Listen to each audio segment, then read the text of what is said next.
Je n'ai plus qu'1 an à vivre. Donne-moi un enfant et tu hériteras de ma fortune, dit la maîtresse à l'esclave. Avant de plonger dans cette histoire, j'aimerais savoir, d'où m'écoutez-vous aujourd'hui? Paris? Montréal? Dakar? Et quelle heure est-il chez vous? Laissez un commentaire, ça me fait toujours plaisir de vous lire. Maintenant, commençons. Le mois d'août 1847 brûlait la Martinique d'une chaleur suffocante. Dans le cabinet médical du docteur Rousseau à Fort-de-France, Madame Élisabeth Beaumont serrait les accoudoirs de son fauteuil en bois ciré, tandis que le médecin refermait son dossier avec une lenteur qui en disait long. La lumière tropicale filtrait à travers les persiennes, créant des rayures dorées sur le plancher de la salle d'examen. « Madame Beaumont », commença le docteur Rousseau, sa voix teintée de cette compassion professionnelle que les médecins réservent aux condamnés. « Je dois être franc avec vous. Le cancer est avancé.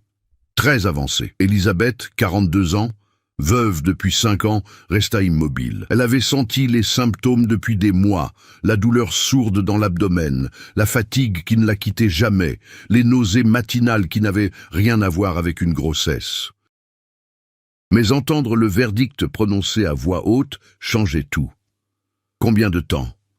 Sa voix ne tremblait pas. Élisabeth Beaumont n'avait pas survécu seule à la direction d'une des plus grandes plantations de canne à sucre du nord de la Martinique pour s'effondrer maintenant. 1 an, peut-être moins. Je suis désolé. Le trajet de retour vers la plantation Belle Étoile prit 3 heures en calèche sur les routes caouteuses qui serpentaient à travers les champs de canne. Élisabeth regardait le paysage défiler, les montagnes verdoyantes de la Martinique, les cocotiers qui se balançaient sous la brise marine, les petites cases créoles dispersées le long de la route. 1 an, peut-être moins. Quand elle arriva enfin à Belle Étoile, le soleil commençait sa descente vers l'horizon, teintant le ciel de rose et d'orange. La grande maison coloniale se dressait fièrement au sommet d'une colline, sa façade blanche éclatante encadrée par des galeries à colonnes et des persiennes vertes. C'était la plus belle propriété de la région, 300 hectares de canne à sucre, 120 esclaves, des revenus annuels qui faisaient l'envie de tous les planteurs de l'île. Tout cela, elle l'avait construit. Pas son défunt mari Charles, qui était mort d'une crise cardiaque en 1842, mais elle. Élisabeth avait transformé une plantation en difficulté en un empire prospère, en 5 ans de travail acharné. Elle connaissait chaque pouce de terre, chaque esclave par son nom, chaque détail de la production sucrière. Et maintenant, dans moins d'1 an, elle serait morte, sans enfant, sans héritier direct. Cette nuit-là, Élisabeth s'assit à son bureau dans la bibliothèque de la grande maison, entourée de registres de comptes et de documents légaux. Une lampe à huile jetait une lumière tremblante sur les papiers éparpillés devant elle. Elle avait consulté son notaire 3 mois plus tôt, quand elle avait commencé à suspecter la gravité de sa maladie. Le verdict juridique était aussi implacable que le diagnostic médical.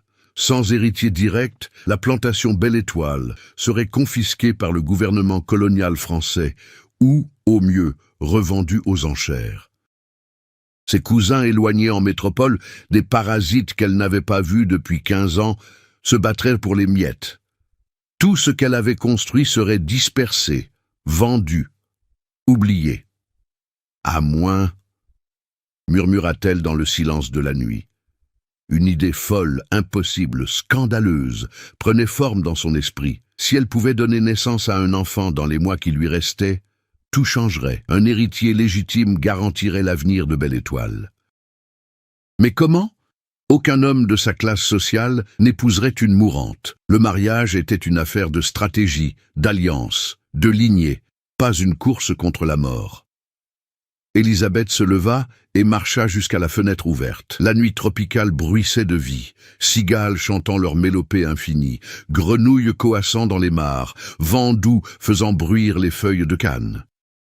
Au loin, elle voyait les lumières tremblantes des cases d'esclaves, où 120 âmes vivaient dans des conditions qu'elle préférait ne pas trop examiner. C'est là que son regard se posa sur une silhouette masculine, près de la forge. Même à cette distance, même dans l'obscurité, elle le reconnaissait. Mathieu, 28 ans, née esclave sur la plantation voisine, achetée par son mari il y a 10 ans. Le plus fort de tous ces esclaves, peut-être le plus fort de toute la région. Grand, musclé, avec une intelligence vive que même l'esclavage n'avait pas réussi à éteindre.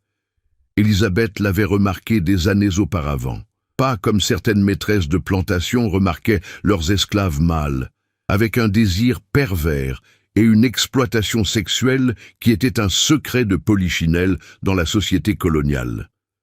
Non, elle l'avait remarqué pour son travail exceptionnel, sa capacité à réparer n'importe quelle machine, son leadership naturel parmi les autres esclaves. Mais maintenant, regardant cette silhouette dans la nuit, une pensée différente s'imposait, une pensée qui la fit frissonner non de dégoût, mais de possibilité. 3 jours plus tard, Élisabeth convoqua Mathieu dans la grande maison.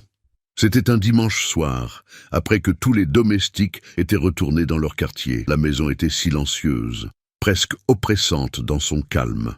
Mathieu entra par la porte de service comme toujours, ses vêtements propres mais simples, une chemise de toile blanche et un pantalon de coton. « Tu m'as demandé, madame ?» Sa voix était grave, contrôlée. Il gardait les yeux baissés, comme l'exigeait l'étiquette de la relation maître-esclave. Élisabeth était assise dans le petit salon du rez-de-chaussée, éclairé seulement par 2 chandelles. Elle l'étudia un long moment, ce corps robuste qui rayonnait de santé, ses mains calleuses qui témoignaient d'années de travail dur, ce visage qui portait la dignité malgré les chaînes invisibles de l'esclavage.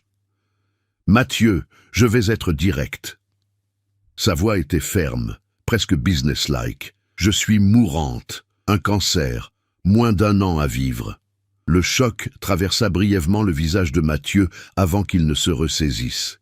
« Je suis désolé, madame. Ne le sois pas.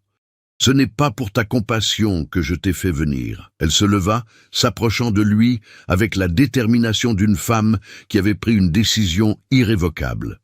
« J'ai une proposition à te faire. Une proposition qui changera ta vie, si tu acceptes. » Le silence qui suivit était chargé d'électricité. Mathieu leva enfin les yeux et pour la première fois, leurs regards se croisèrent vraiment.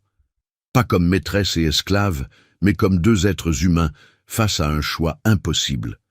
« Je t'écoute, madame. » Élisabeth prit une profonde inspiration. « Je veux que tu me donnes un enfant. » La stupeur sur le visage de Mathieu aurait été comique en d'autres circonstances. Sa bouche s'ouvrit, mais aucun son n'en sortit. « Si je meurs sans héritier, tout ce que j'ai construit sera perdu, » continua Élisabeth rapidement, comme si expliquer la logique rendrait la proposition moins scandaleuse. « Mais si j'ai un enfant, tout change. Mon testament stipulera que cet enfant héritera de belles étoiles, avec des tuteurs désignés pour gérer la plantation jusqu'à sa majorité. Madame, c'est... » Mathieu cherchait ses mots, son esprit luttant visiblement avec l'absurdité et le danger de ce qu'il entendait. « Si quelqu'un découvre, ils me tueront, ils nous tueront tous les 2. Personne ne découvrira rien. » Le ton d'Élisabeth était celui d'une femme habituée à contrôler chaque variable. « Nous serons extrêmement prudents. Et quand l'enfant naîtra, je dirai qu'il est le fruit d'une liaison avec un homme rencontré à Fort-de-France. Personne ne posera trop de questions à une veuve mourante. » Et moi ? La question sortit plus fort que Mathieu ne l'avait voulu. « Qu'est-ce que j'obtiens dans tout ça, à part le risque d'être pendu publiquement ?» Élisabeth sourit, un sourire triste mais sincère. « Ta liberté. Quand je mourrai, mon testament stipulera ton affranchissement immédiat. Plus encore, je te léguerai une partie de ma fortune, suffisamment pour racheter ta famille, quitter cette île si tu le souhaites, vivre comme un homme libre. » Le silence qui suivit sembla durer une éternité. Dans les yeux de Mathieu, Élisabeth vit un combat, entre l'espoir impossible de la liberté et la terreur absolue de la transgression qu'on lui demandait. Car dans la Martinique de 1847, à peine 1 an avant l'abolition de l'esclavage que personne ne pouvait encore prévoir, ce qu'Élisabeth proposait n'était pas seulement scandaleux, c'était un crime capital, punissable de mort. mais c'était aussi la seule offre de liberté qu'il recevrait peut-être jamais. J'ai besoin de temps pour réfléchir, murmura-t-il finalement. Tu as jusqu'à demain soir, répondit Élisabeth. Après ça, je devrais trouver une autre solution. Quand Mathieu quitta la grande maison cette nuit-là, ses mains tremblaient pour la première fois depuis des années. Dans sa case, allongé sur sa paillasse, il fixa le plafond de bois jusqu'à l'aube, pesant une décision qui pourrait lui donner la liberté ou lui coûter la vie. Et dans la grande maison, Élisabeth Beaumont restait éveillée, elle aussi, consciente qu'elle venait de mettre en marche quelque chose qui ne pourrait jamais être arrêté. Le lendemain soir, Mathieu revint à la grande maison. Le ciel était lourd de nuages noirs, annonçant l'une de ces pluies tropicales violentes qui balayaient régulièrement la Martinique. L'air était chargé d'électricité, comme si la nature elle-même retenait son souffle. Élisabeth l'attendait dans le même petit salon, assise dans le même fauteuil. Mais cette fois, quelque chose dans son regard trahissait l'anxiété qu'elle s'efforçait de dissimuler. Mathieu entra, referma la porte derrière lui et resta debout près de l'entrée, son chapeau de paille tordu entre ses mains. « J'accepte », dit-il simplement. Élisabeth ferma les yeux un instant, laissant échapper un souffle qu'elle ne savait pas avoir retenu. « Tu es sûr ?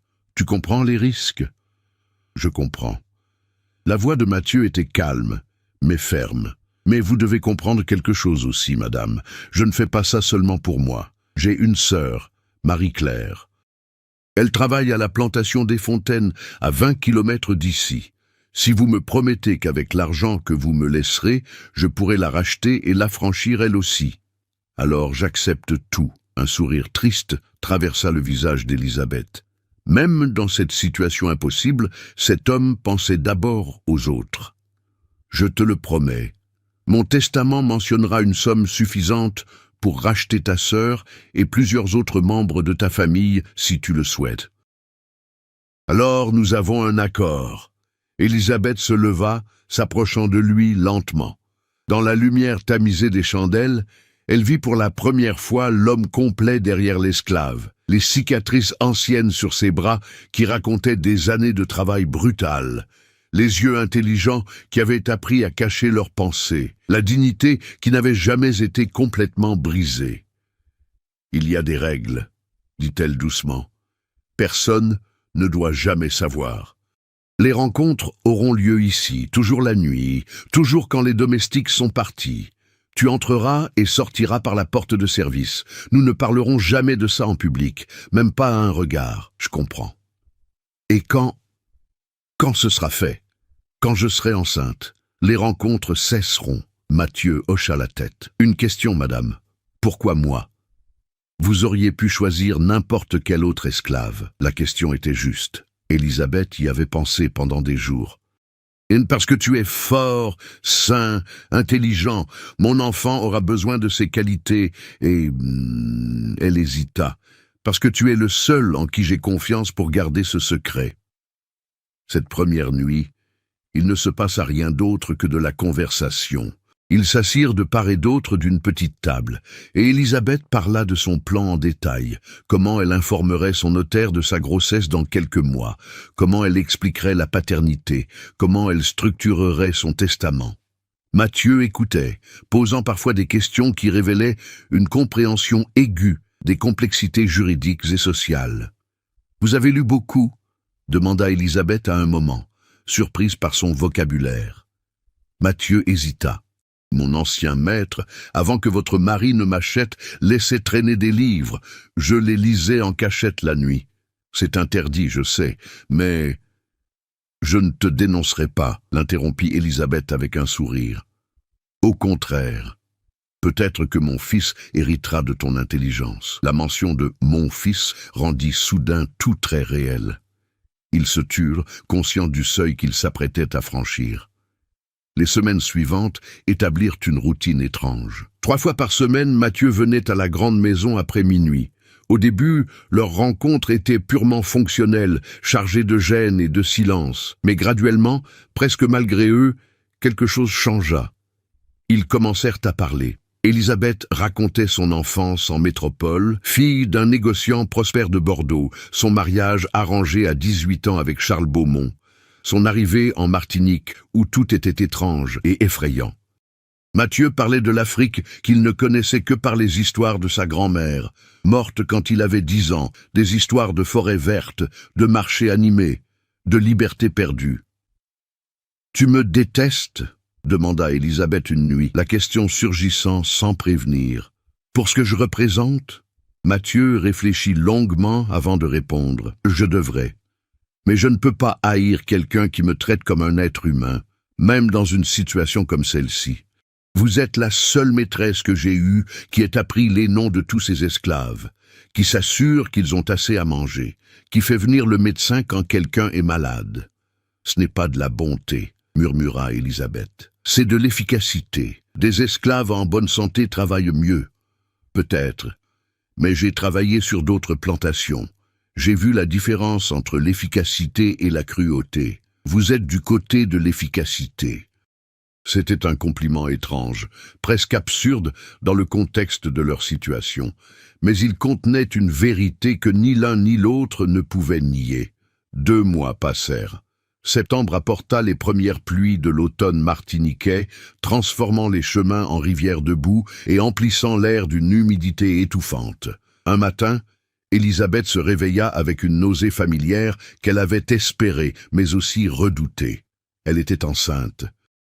Le docteur Rousseau confirma la grossesse une semaine plus tard, son visage exprimant un mélange de surprise et d'inquiétude. « Madame Beaumont, dans votre condition, la grossesse va accélérer la progression du cancer. Vous comprenez ça ? Je comprends. Vous pourriez ne pas survivre à l'accouchement.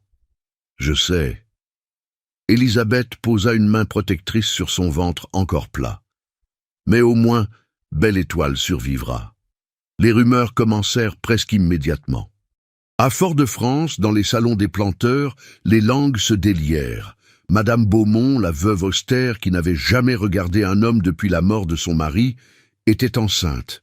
De qui, quand, comment? Élisabeth avait préparé son histoire. Lors d'un voyage à Fort-de-France en juillet, elle avait rencontré un officier de marine français de passage, Henri Duval. Une brève liaison, un moment de faiblesse, une grossesse non planifiée. L'officier était reparti en France avant qu'elle ne découvre sa condition. Elle ne cherchait pas à le retrouver. C'était une histoire scandaleuse, mais acceptable dans les limites de ce que la société coloniale pouvait tolérer. Une veuve solitaire, malade, cherchant du réconfort dans les bras d'un étranger, c'était presque romantique dans sa tragédie. La vérité, bien sûr, était bien plus dangereuse. Comme convenu, les visites nocturnes de Mathieu cessèrent après la confirmation de la grossesse. Mais quelque chose d'inattendu s'était produit pendant ces 2 mois. Un lien s'était formé entre eux, quelque chose qui n'avait pas de nom, dans une société qui ne reconnaissait pas l'humanité partagée entre maître et esclave. Élisabeth se surprit à chercher Mathieu du regard pendant la journée, à s'inquiéter quand elle le voyait travailler sous le soleil brûlant, à vouloir lui parler de l'enfant qui grandissait en elle. Son enfant à lui aussi, même si le monde ne devait jamais le savoir. Et Mathieu, de son côté, ressentait quelque chose qu'il n'avait jamais imaginé ressentir pour une maîtresse blanche. Pas de l'amour. C'était trop compliqué, trop impossible. Mais du respect, de la compassion. Un sentiment de connexion qui transcendait les barrières de race et de classe qui définissaient leur monde.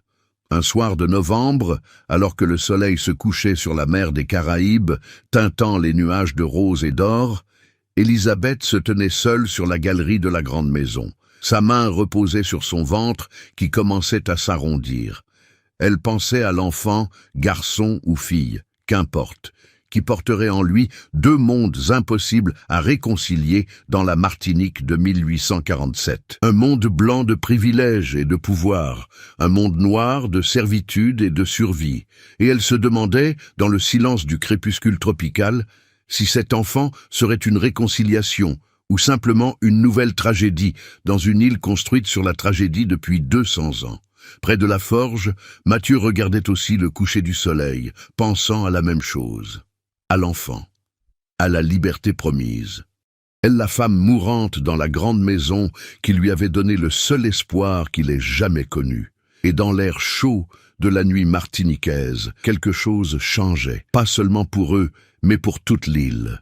Car dans moins d'un an, en avril 1848, la France abolirait enfin l'esclavage dans toutes ses colonies. Le monde que Mathieu et Élisabeth connaissaient était en train de mourir, même s'ils ne le savaient pas encore. Mais avant que cette liberté n'arrive, ils devraient tous les deux survivre au danger de leur secret, car dans les plantations voisines, des yeux observaient Belle Étoile avec suspicion, et certaines personnes ne croyaient pas à l'histoire de l'officier de marine français. Certaines personnes cherchaient la vérité, et quand on cherche assez longtemps dans une petite communauté insulaire où tout le monde épie tout le monde, on finit toujours par la trouver. Janvier 1848 marqua le 5e mois de grossesse d'Élisabeth. Son ventre était maintenant proéminent, impossible à dissimuler même sous les robes amples qu'elle portait. Sa santé, comme l'avait prédit le docteur Rousseau, se détériorait rapidement. La douleur était constante maintenant, une présence sourde qui ne la quittait jamais. Elle marchait avec difficulté, dormait peu, mangeait moins encore, mais elle tenait bon, pour l'enfant, pour Belle Étoile. Pour la promesse qu'elle avait faite à Mathieu.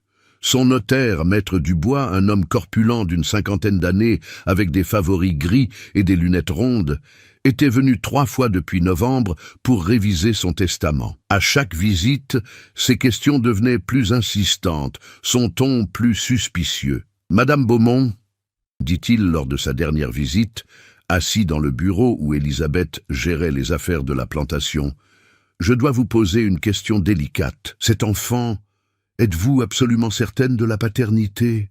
Élisabeth leva les yeux des documents qu'elle signait, son regard glacé. « Que voulez-vous insinuer, maître Dubois ? Je n'insinue rien. Je m'assure simplement que votre testament est inattaquable juridiquement. Si quelqu'un contestait la légitimité de l'enfant, personne ne contestera rien. » Coupa Élisabeth. « L'enfant est le mien.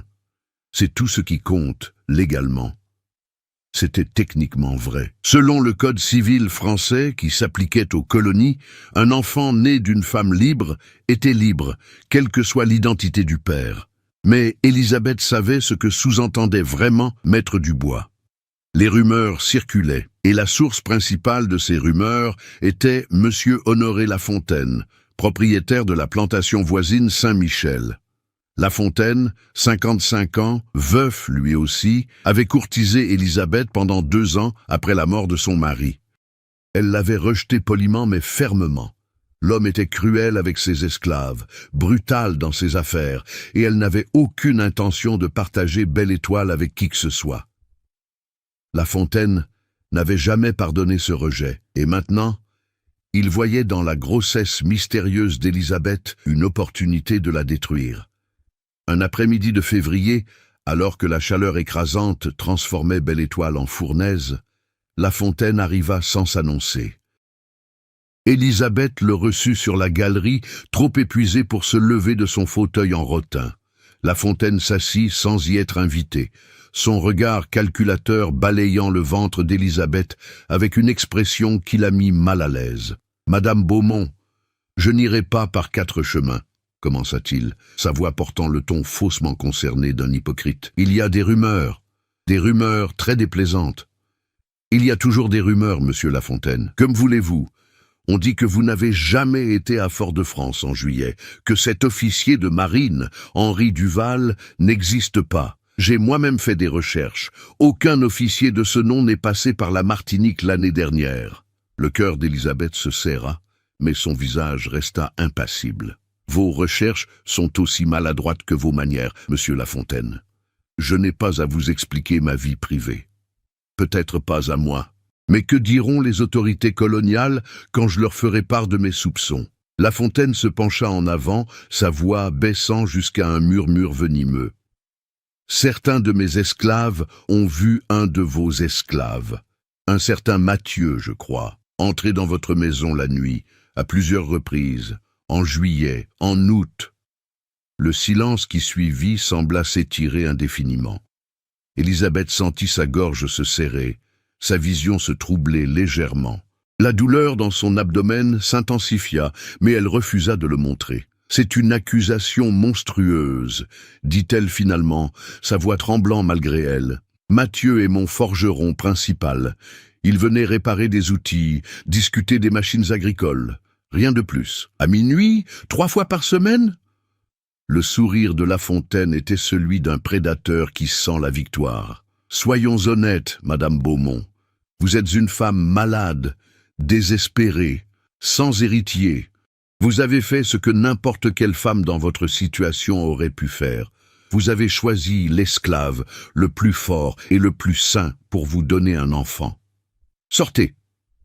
La voix d'Élisabeth était devenue dangereusement basse. « Sortez de ma propriété immédiatement, ou j'appelle mes contremaîtres. » La Fontaine se leva lentement, ajustant son chapeau avec une nonchalance étudiée.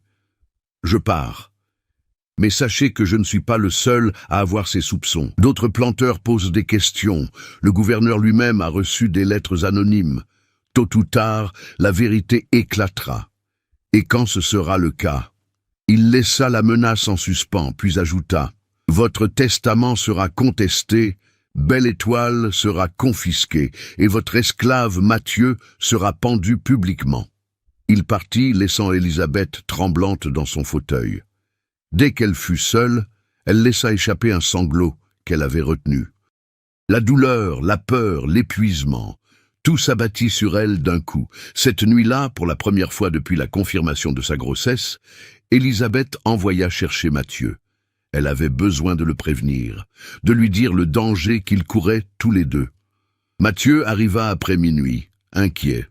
Dès qu'il vit le visage d'Élisabeth, pâle et tiré par la douleur et la peur, il comprit que quelque chose de terrible s'était passé. « La Fontaine sait, » dit-elle simplement. Ou du moins, il soupçonne assez pour être dangereux. Mathieu ferma les yeux, respirant profondément. « Qu'est-ce qu'on fait ?»« Je ne sais pas. » Pour la première fois depuis le début de leur arrangement, Élisabeth admettait sa vulnérabilité. « Si le gouverneur ouvre une enquête officielle, ils t'arrêteront, ils te tortureront pour obtenir des aveux, et puis ils me pendront, » finit Mathieu, sa voix étonnamment calme. « Je sais. » Élisabeth se leva avec difficulté, s'approchant de lui. Dans la lumière tremblante des chandelles, elle vit la peur dans ses yeux, mais aussi quelque chose d'autre, une résolution tranquille, une acceptation de ce qui pourrait venir. « Tu pourrais t'enfuir, » murmura-t-elle. « Cette nuit, je te donnerai de l'argent, des provisions. Tu pourrais atteindre Fort-de-France, te cacher, peut-être trouver un bateau pour une autre île. »« Et vous abandonner l'enfant ?» Mathieu secoua la tête. « Non, nous avons fait un accord. Je le tiendrai jusqu'au bout. Même si ça te coûte la vie, surtout si ça me coûte la vie. » Il posa sa main sur le ventre d'Élisabeth, un geste qu'il n'avait jamais partagé auparavant. « Cet enfant, c'est mon fils ou ma fille, la seule chose que je laisserai dans ce monde. S'il peut être libre grâce à vous, grâce à Belle Étoile, alors ça vaut tous les risques. » Quelque chose se brisa dans le cœur d'Élisabeth à cet instant. Ce n'était plus un arrangement pragmatique, ce n'était plus une transaction entre maîtresse et esclave. C'était quelque chose de plus profond, de plus humain, de plus impossible encore dans le monde où il vivait. « Je ne te laisserai pas mourir, » dit-elle avec une détermination féroce. « D'une manière ou d'une autre, je te protégerai. Je le jure. » Les semaines suivantes furent marquées par une tension grandissante. La Fontaine intensifia sa campagne de rumeurs. Des lettres arrivèrent au bureau du gouverneur, signées anonymement mais clairement de sa main, alléguant une relation contre nature entre Madame Beaumont et son esclave. D'autres planteurs commencèrent à éviter Élisabeth dans les rares occasions où elle apparaissait en public. Puis, à la mi-mars, l'inévitable arriva. Le gouverneur Rostelan convoqua Élisabeth à Fort-de-France pour une discussion privée concernant certaines allégations troublantes. Élisabeth s'y rendit malgré sa santé chancelante, accompagnée de maître Dubois, dans le bureau colonial luxueux, avec ses meubles en acajou et ses portraits de la famille royale française. Le gouverneur Rostoland, un homme austère de 60 ans, avec une moustache grise impressionnante, l'accueillit avec une froideur bureaucratique. Madame Beaumont, je dois vous poser une question directe, commença-t-il sans préambule. L'enfant que vous portez est-il le fruit d'une relation avec votre esclave Mathieu? Le silence dans la pièce était assourdissant. Maître Dubois sembla retenir son souffle. Élisabeth, assise avec difficulté sur une chaise inconfortable, regarda le gouverneur droit dans les yeux.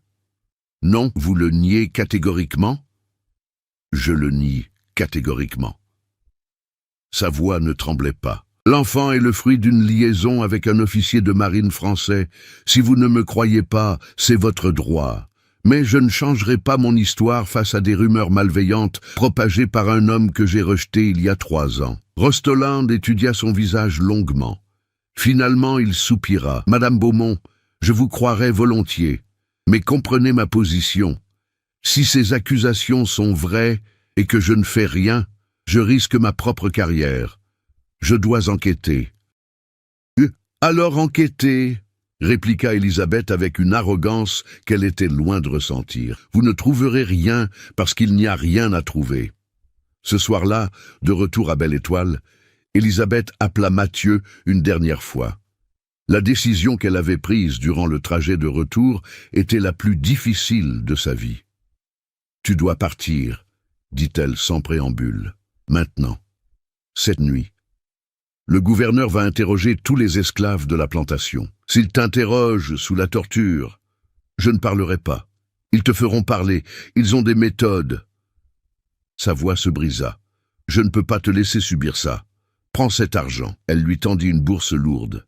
« Va à Fort-de-France. Trouve le capitaine Moreau du navire La Perle.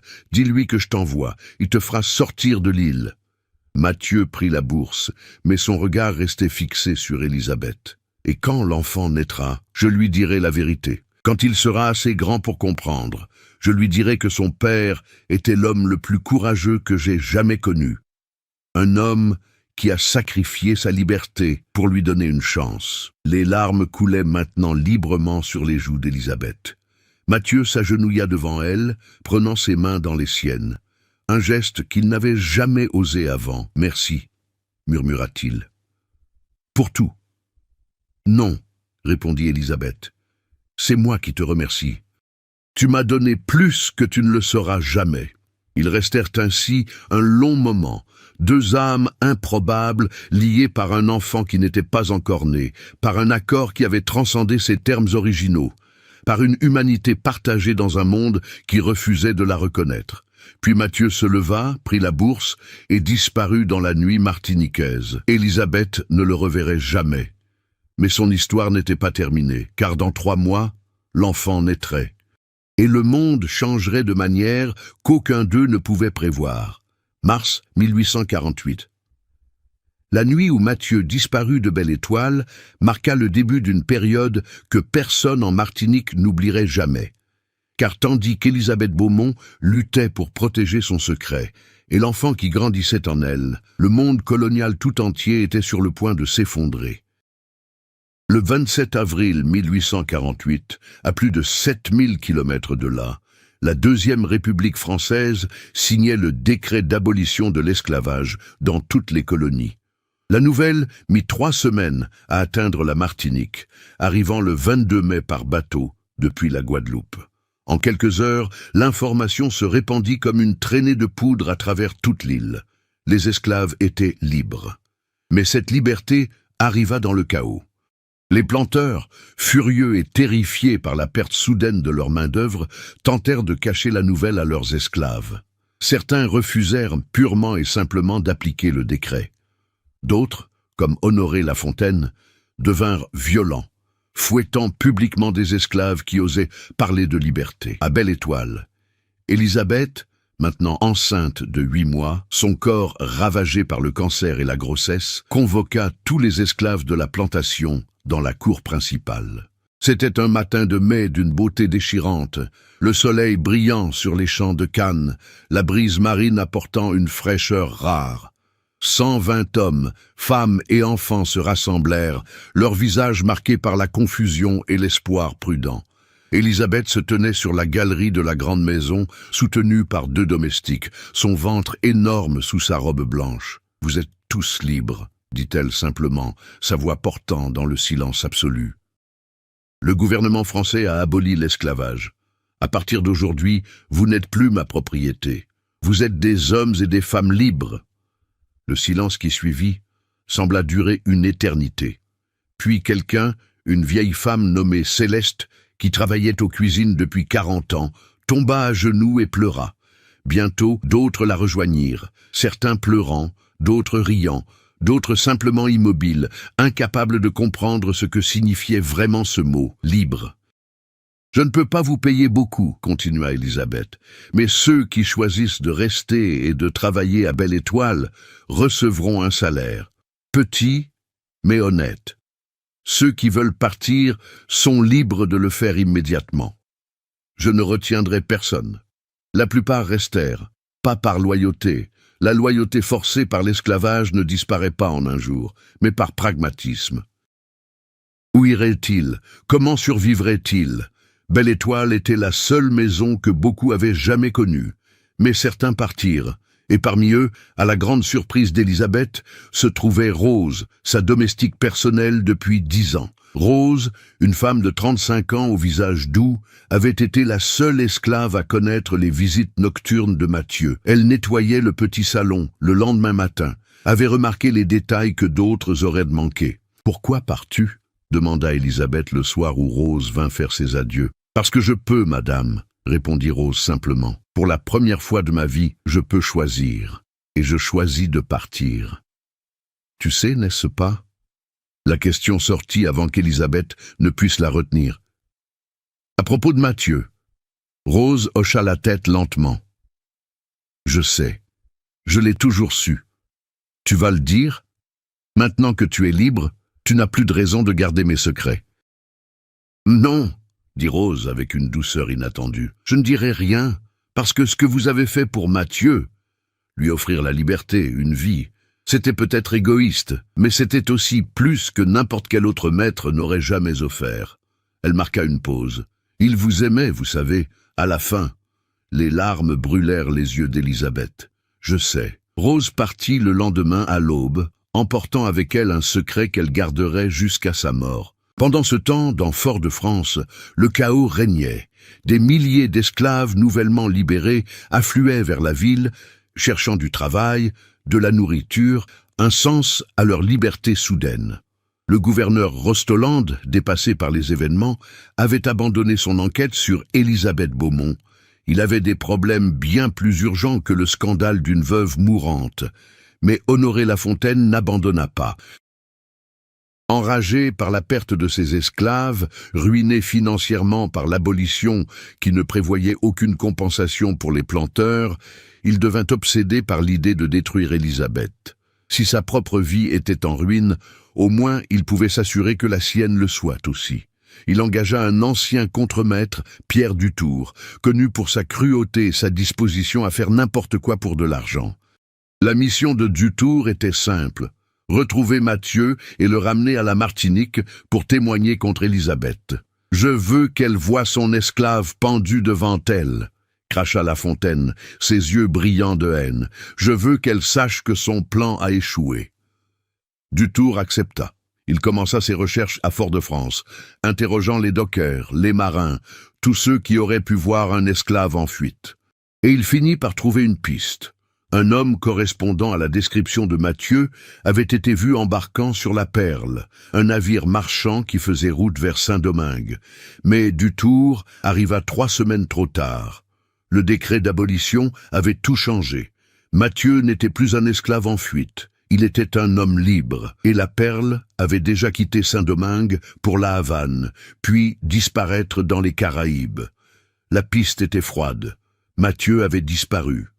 Quand Élisabeth apprit que des hommes cherchaient Mathieu, elle ressentit un mélange de soulagement et de tristesse. Soulagement qu'il soit parti assez tôt pour échapper à ses poursuivants. Tristesse qu'elle ne le reverrait jamais, ne pourrait jamais lui dire que leur enfant était né. Car en ce début juin 1848, alors que la Martinique s'adaptait difficilement à sa nouvelle réalité post-esclavagiste, Élisabeth entra en travail. Le docteur Rousseau, appelé d'urgence à Belle Étoile, secoua la tête en examinant Élisabeth. Madame, votre état est critique. Le cancer s'est propagé. Même sans la grossesse, vous n'auriez plus que quelques semaines. Avec l'accouchement... Je sais, murmura Élisabeth, allongée dans son lit, la douleur la transperçant par vagues. Sauvez l'enfant, c'est tout ce qui compte. L'accouchement dura 18 heures. 18 heures de douleur insupportable, de sang, de cris étouffés. Le docteur Rousseau et sa sage-femme, Madame Laurent, firent de leur mieux, mais ils savaient tous les deux que les chances de survie d'Élisabeth étaient minimes. À l'aube du 8 juin 1848, tandis que le soleil se levait sur une Martinique transformée, un cri perça l'air, un cri de nouveau-né, un garçon, petit mais fort. Sa peau était claire, presque blanche, mais avec une nuance cuivrée que les observateurs attentifs pourraient se questionner. Ses cheveux étaient noirs et légèrement bouclés. Ses yeux, quand il les ouvrit finalement, étaient d'un brun doré étrange. « Alexandre » murmura Élisabeth, tenant son fils pour la première et dernière fois. « Il s'appellera Alexandre. » Le docteur Rousseau prit l'enfant doucement. « Madame, vous devez vous reposer, vous avez perdu beaucoup de sang. »« Non, » dit Élisabeth, sa voix à peine audible. « Appelez Maître Dubois. Maintenant. Je dois signer les documents. » Maître Dubois arriva 1 heure plus tard, trouvant Élisabeth à peine consciente, mais déterminée. Les documents étaient prêts depuis des mois, un testament en béton, juridiquement inattaquable, qui léguait Belle Étoile à Alexandre Beaumont, avec des tuteurs désignés pour gérer la plantation jusqu'à sa majorité, et une clause spéciale, rédigée avec soin. Une somme de 10 000 francs devait être déposée dans une banque de Fort-de-France au nom de Mathieu, affranchi de Belle Étoile. Si jamais il revenait, l'argent serait à lui, assez pour racheter sa sœur Marie-Claire et plusieurs autres membres de sa famille, comme promis. « C'est fait », murmura Élisabeth, après avoir signé le dernier document d'une main tremblante. « Tout est en ordre. »« Madame Beaumont, » dit Maître Dubois, sa voix inhabituellement douce, « il y a une chose que vous devriez savoir. Avec l'abolition, il n'y a plus besoin de racheter qui que ce soit. Tous les esclaves sont déjà libres. » Élisabeth ferma les yeux, un sourire triste sur ses lèvres, alors qu'il utilise cet argent pour commencer une nouvelle vie, une vie libre. C'est tout ce que j'ai toujours voulu pour lui. Ce furent ses derniers mots conscients. Elle sombra dans un sommeil profond dont elle ne se réveillerait plus. Le docteur Rousseau administra de la morphine pour la douleur, sachant que c'était tout ce qu'il pouvait faire maintenant. Élisabeth Beaumont mourut 3 jours plus tard, le 11 juin 1848, à l'âge de 42 ans. Son fils Alexandre dormait dans un berceau près d'elle, inconscient que la femme qui lui avait donné la vie venait de la perdre. Les funérailles furent modestes. Peu de planteurs vinrent, certains par dédain pour le scandale de sa grossesse, d'autres simplement trop occupés à reconstruire leur vie dans un monde sans esclavage. Honoré Lafontaine vint, non pour rendre hommage, mais pour observer avec satisfaction la fin de celle qu'il avait rejetée. Mais il y eut aussi une présence inattendue. Des dizaines d'anciens esclaves de Belle Étoile vinrent, même ceux qui étaient repartis. Ils se tinrent à distance respectueuse, mais leur présence parlait d'elle-même. Élisabeth Beaumont n'avait pas été une sainte, elle avait possédé des êtres humains, profité de leur travail forcé. Mais dans les derniers mois de sa vie, elle avait aussi montré une humanité que peu d'autres maîtres avaient jamais manifestée. Rose, qui était revenue spécialement pour les funérailles, déposa une fleur sur la tombe. « Que Dieu ait pitié de votre âme, madame », murmura-t-elle. « Vous avez fait des choses terribles, mais à la fin, vous avez aussi fait une chose bien. » 22 ans plus tard, en 1870, un jeune homme de 22 ans se tenait sur la galerie de Belle Étoile, regardant les champs de canne qui s'étendaient jusqu'à l'horizon. Alexandre Beaumont avait grandi pour devenir un homme remarquable. Grand, fort, avec les traits fins de sa mère, mais quelque chose d'indéfinissable dans sa stature et son port de tête qui faisait chuchoter les gens. Il avait été élevé par les tuteurs désignés par sa mère, éduqué dans les meilleures écoles de Fort-de-France, formé à la gestion de plantations. À 21 ans, il avait pris le contrôle complet de Belle Étoile, maintenant dirigé avec des travailleurs salariés au lieu d'esclaves. Mais Alexandre avait toujours senti qu'il manquait quelque chose dans son histoire. Les regards étranges que les gens lui lançaient, les rumeurs qu'il entendait parfois, rapidement étouffées quand il approchait. Les questions sans réponse sur son père. L'histoire officielle, l'officier de marine français Henri Duval, n'avait jamais vraiment eu de sens pour lui. Trop pratique, trop vague.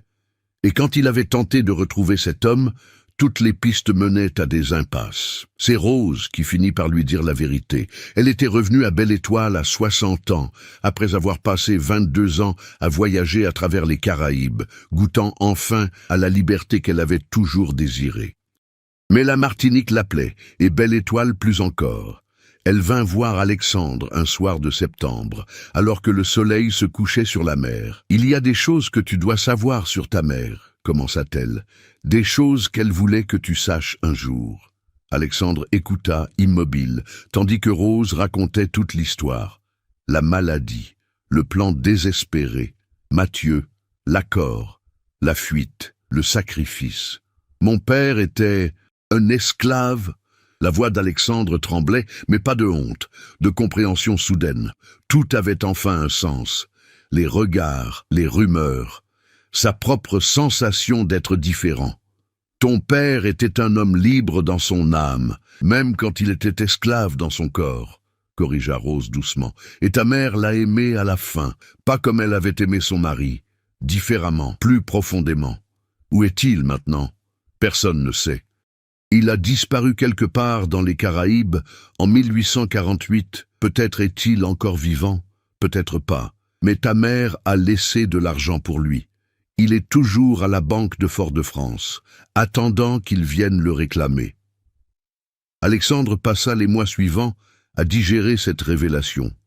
Il lut et relut le testament de sa mère, découvrant des détails qu'il n'avait jamais remarqués. La clause sur Mathieu, les mentions subtiles d'un accord et d'une promesse tenue. Et il prit une décision. En janvier 1871, Alexandre publia une annonce dans tous les journaux des Caraïbes, de la Martinique à Saint-Domingue, de Cuba à la Guadeloupe. L'annonce était simple. Mathieu, affranchi de Belle Étoile, Martinique. Votre fils Alexandre vous cherche. Une somme vous attend à Fort-de-France. Si vous êtes vivant, revenez. Pendant des mois, il n'y eut pas de réponse. Alexandre continuait à gérer Belle Étoile, mais une partie de lui attendait toujours, espérant. Puis, un matin d'avril 1871, un homme arriva à Belle Étoile. Il avait 51 ans maintenant, ses cheveux parsemés de gris, son corps toujours fort mais marqué par les années.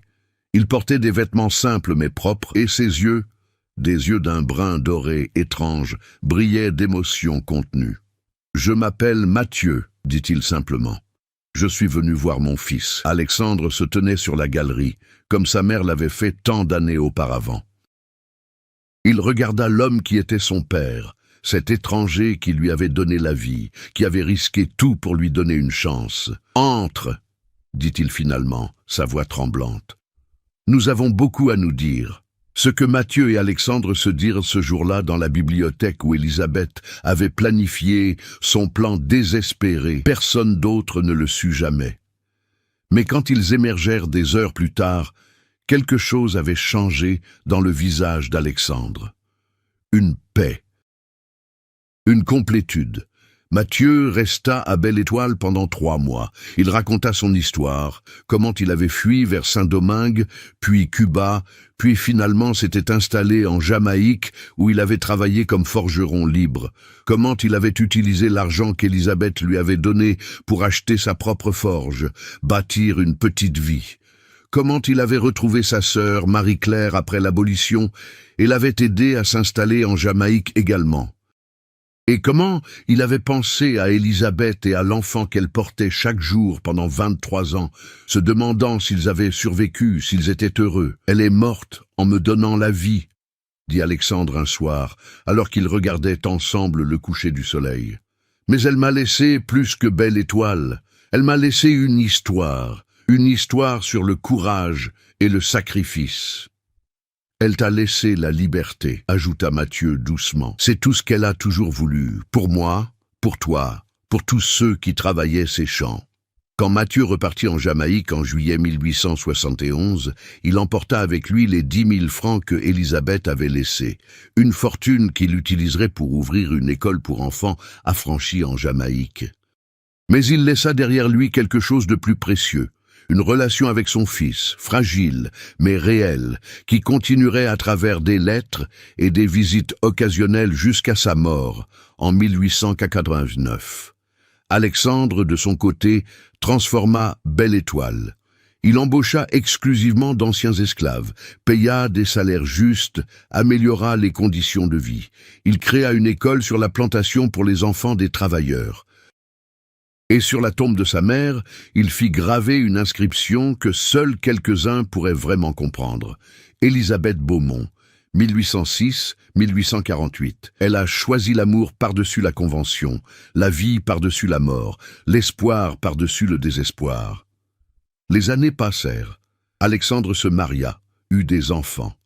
La lignée continua, portant en elle le mélange de deux mondes que la société coloniale avait tenté de garder séparés pendant des siècles. Honoré Lafontaine mourut ruiné et amer en 1875, sans jamais avoir réussi à détruire l'héritage d'Élisabeth. Sa plantation Saint-Michel fut vendue aux enchères et finalement achetée par un consortium d'anciens esclaves qui la transformèrent en coopérative. Rose vécut jusqu'à 87 ans, mourant paisiblement à Belle Étoile en 1900, entourée de la famille d'Alexandre. Avant sa mort, elle dicta ses mémoires à l'un des petits-fils d'Alexandre, racontant l'histoire complète de ce qui s'était passé en 1847-1848. Ces mémoires, conservées dans les archives familiales, deviendraient un témoignage précieux sur la complexité des relations entre maîtres et esclaves dans les derniers jours de l'esclavage martiniquais.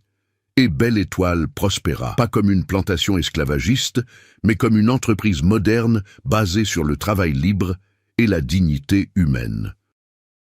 Les descendants d'Alexandre la gérèrent pendant 4 générations, jusqu'au milieu du XXe siècle. En 1948, 100 ans exactement après l'abolition de l'esclavage et la naissance d'Alexandre, la Martinique célébra le centenaire de sa libération. Un historien local, recherchant des histoires de cette période, découvrit les mémoires de Rose et l'histoire extraordinaire d'Élisabeth Beaumont et Mathieu. L'histoire provoqua un débat intense.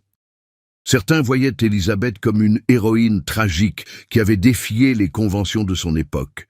D'autres la condamnaient pour avoir utilisé Mathieu, même avec son consentement, dans un arrangement qui soulignait les déséquilibres de pouvoir inhérents à l'esclavage. Mais tous s'accordaient sur une chose: l'histoire d'Élisabeth, Mathieu et Alexandre était une fenêtre unique sur les complexités humaines du système esclavagiste.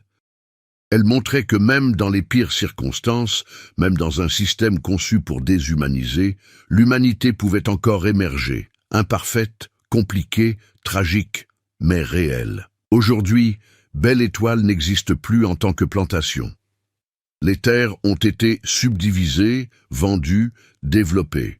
Mais la grande maison coloniale se dresse toujours, maintenant un musée consacré à l'histoire de l'esclavage en Martinique. Et dans ce musée, il y a une salle dédiée à l'histoire d'Élisabeth Beaumont. On y trouve son portrait. Une femme au regard déterminé et triste. Une copie de son testament. Les mémoires de Rose.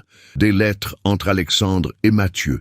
Et sur un mur, une citation de l'un des arrière-petits-enfants d'Alexandre, écrite en 1965. « Notre famille porte en elle l'histoire de la Martinique, le privilège et l'oppression, la liberté et la servitude, l'amour et l'exploitation.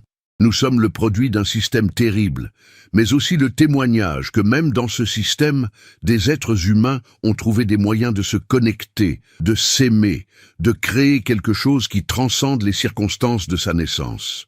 Nous ne célébrons pas l'esclavage, nous ne l'excusons pas, mais nous reconnaissons la complexité humaine qui existait même en son sein, et nous portons cet héritage avec honneur et humilité. L'histoire d'Élisabeth Beaumont, de Mathieu, et de leur fils Alexandre n'était ni simple ni confortable. Elle ne se terminait pas avec une morale claire ou une résolution satisfaisante. C'était une histoire humaine, avec toutes les contradictions et les ambiguïtés que cela implique.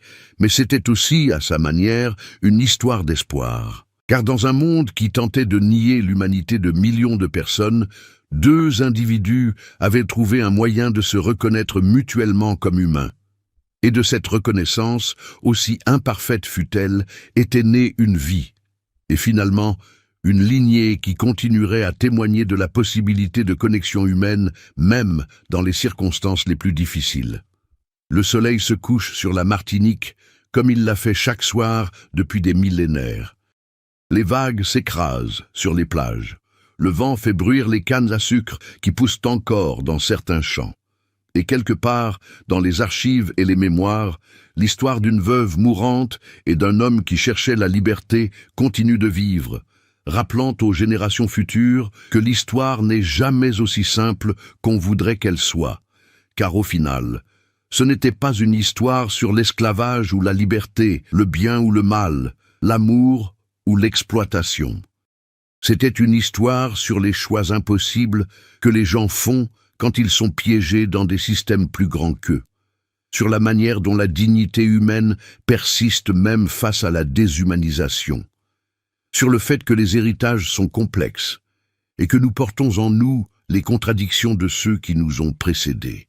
Et surtout, c'était une histoire sur le fait que même dans la nuit la plus sombre, même quand la mort approche, même quand l'espoir semble impossible, les êtres humains trouvent encore des moyens de créer quelque chose qui leur survit, quelque chose qui témoigne qu'ils ont existé, qu'ils ont aimé, qu'ils ont essayé, à leur manière imparfaite, de faire ce qui était juste. L'héritage d'Élisabeth Beaumont n'était pas seulement Belle Étoile ou la fortune qu'elle avait léguée.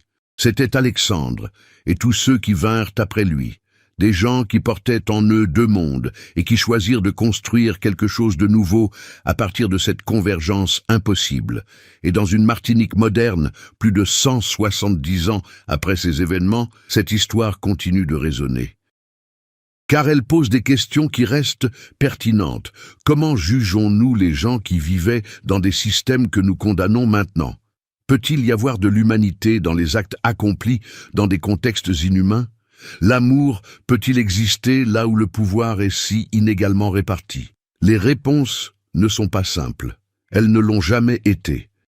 Et peut-être que c'est ça, le véritable héritage de cette histoire. Non pas des réponses faciles, mais la reconnaissance que l'histoire humaine est infiniment compliquée, et que nous devons la regarder avec honnêteté, compassion et humilité. Élisabeth Beaumont avait dit une fois à Matthieu, dans une de leurs dernières conversations, « Je ne sais pas si ce que nous faisons est bien ou mal, je sais seulement que c'est humain. » Et peut-être que c'est suffisant. Reconnaître notre humanité partagée, avec toutes ses imperfections et ses contradictions, porter nos héritages avec honneur et honnêteté, et essayer, chaque jour, de faire mieux que ceux qui nous ont précédés. Le soleil se lève à nouveau sur la Martinique.